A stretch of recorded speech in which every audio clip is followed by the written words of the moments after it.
Hi అందరికీ నమస్తే. Welcome back to Lucky's world. ఈరోజు వీడియోలో దోశ పిండితో పొంగనాలు అనేది ఎలా తయారు చేసుకోవాలో చూపిస్తున్నాను. ఇంటిలో దోశ పిండి అనేది 2 రోజులు అలా ఉంటుంది కదా. పిండి కొంచెం పుల్లగా అనిపించినా సరే పొంగనాలు అనేది ఇలా ట్రై చేసి చూడండి. చాలా టేస్టీగా అయితే ఉంటుంది, అలానే చాలా ఈజీగా కూడా చేసుకోవచ్చు. ఇంకెందుకు ఆలస్యం, ఎలా చేయాలో వీడియోలోకి వెళ్ళిపోదాం.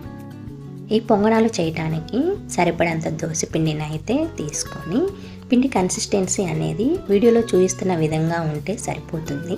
పొంగనాలు అనేది చాలా పర్ఫెక్ట్గా అయితే వస్తాయి. టేస్ట్కి సరిపడా సాల్ట్ని యాడ్ చేసుకొని, సన్నగా కట్ చేసినటువంటి ఒక ఆనియన్, అలానే సన్నగా కట్ చేసినటువంటి మిర్చి, ఒక క్యారెట్ని తురుముకొని అయితే యాడ్ చేసుకున్నాను. అలానే కొత్తిమీరను కూడా సన్నగా కట్ చేసి యాడ్ చేసుకున్న తర్వాత అవన్నీ కూడా పిండిలో బాగా మిక్స్ అయ్యే విధంగా అయితే కలుపుకుంటూ ఉన్నాను. మిక్స్ అయిన తర్వాత పిండి కన్సిస్టెన్సీ అనేది ఇలా ఉంటే సరిపోతుంది. ఇప్పుడు ప్యాన్ పెట్టుకొని, ప్యాన్ కొంచెం హీట్ అయిన తర్వాత కొంచెం ఆయిల్ని అయితే యాడ్ చేసుకున్నాను.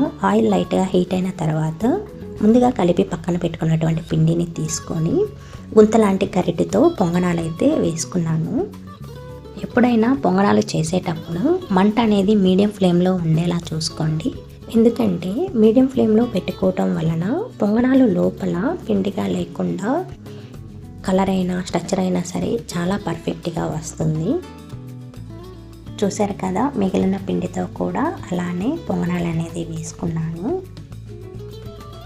ఈ వీడియో మీకు నచ్చింది అనుకుంటున్నాను. నచ్చితే లైక్ చేయండి, సబ్స్క్రైబ్ చేసుకోండి, అలానే మీ ఫ్రెండ్స్ అండ్ ఫ్యామిలీ మెంబర్స్ అందరికీ కూడా షేర్ చేయండి.